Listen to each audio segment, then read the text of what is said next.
This is Jeff Altman, Big Game Hunter. Welcome to Job Search Radio.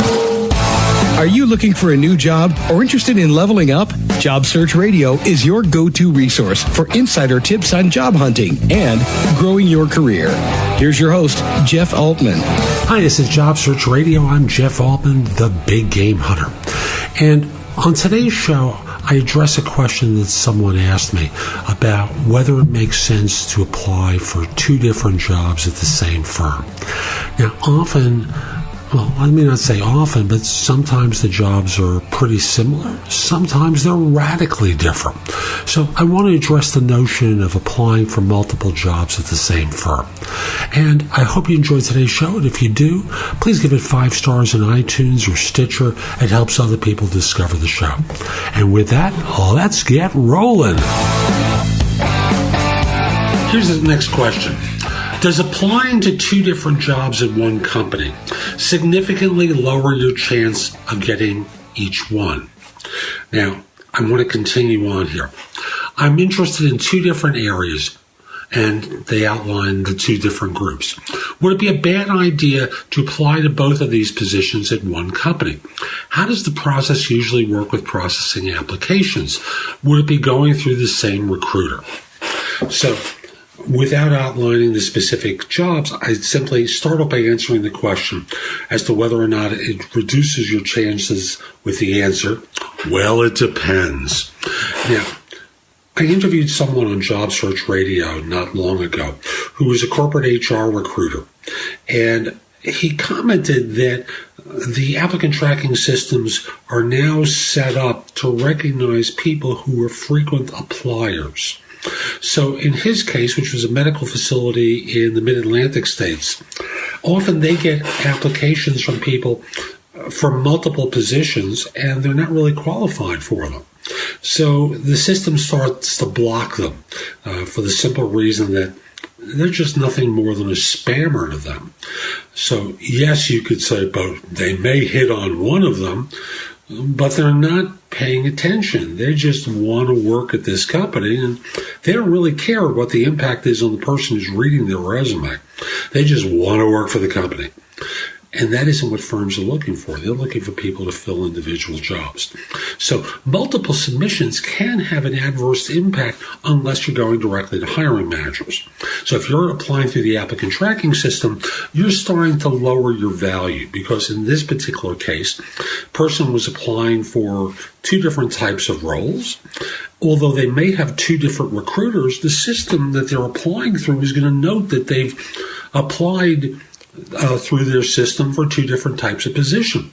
They're going to look at the resume and say, okay, this is the same person, and they don't really fit either of these roles, or they fit this role. Why do they apply for this one? Let's get rid of it. Or they may just simply say, spammer, or they may just simply look at both and go, huh? And get rid of you. So it can have an adverse impact. It can have a neutral impact at best. It can have a negative impact at worst. Because again, here are the scenarios. Huh? Okay, let's take him for this one and reject her for the other one. Trying to be gender neutral there. Or they can go, this is a spammer. And there's no situation where they're going to go, fabulous, we got their application, their resume for 2 different jobs, yeah. And again, the probability is 2 different recruiters are coordinating it, so there's going to be internal friction. So they may have to figure out who's going to be the primary interviewer, who's going to be the secondary. And remember, corporate recruiters are now being evaluated based upon outcomes as well. So it's not just simply you getting hired, which I know is all you care about, but for them, they've got metrics they have to live up to, and you could be wasting someone's time that could be better served elsewhere. So continuing on, how does the process usually work with processing applications? Would it be going through the same recruiter? I've addressed that. The fact that you're submitting to 2 different groups turns you into an amateur. And as an amateur, you're sending a signal to the employer that you don't really have a career yet, that you're trying to sort it out. After all, you can be interested in one area or the other. And the fact that you're leaving it to the winds, to the ether to sort it out for you.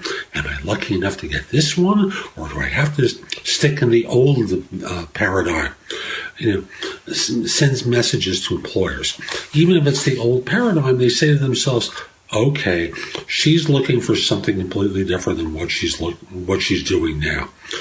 She's not going to be happy in this old job.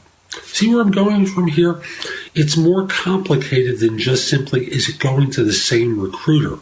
It's the impact of the message that recruiter is left to interpret, and left to their own devices. Here's what recruiters do. They pause. They leave the window open. They go to something else. They don't call because they're still processing these conflicting messages that you're sending. Usually when they pause, they hesitate for lengthy periods of time. When they hesitate for lengthy periods of time, they re-review the resume, they don't act on it, and ultimately they reject. Can it turn out differently? Absolutely. How will it probably turn out? Not so good for you. You're better off zeroing in on one thing that you want. Period. One thing that you want at a particular firm and going from there. So that's today's show. I hope you found it helpful. And if you did, I want to encourage you, come over to JobSearchCoachingHQ.com and let me help you there. I have great information that's going to be able to help you with your job search. Plus, I answer questions from job hunters, provide discounts on coaching, one-on-one coaching, on a lot of different things. And all my books and guides to job hunting and resume writing are available to you at the site. Again, that's JobSearchCoachingHQ.com. Hope you enjoyed today's show and have a great day. Take care. If you would like to have Jeff give you advice about your job search, you'll love JobSearchCoachingHQ.com. This site has all of Jeff's books and guides to job hunting available free. The ability to have Jeff answer your questions, plus podcasts and videos that'll help you with all the different parts of a job search, including writing a winning resume and cover letter, great answers to interview questions, how to negotiate effectively, whether you want an easy way or want to get tough, plus a community of people like you who you can get advice from. The site again is JobSearchCoachingHQ.com. That's JobSearchCoachingHQ.com.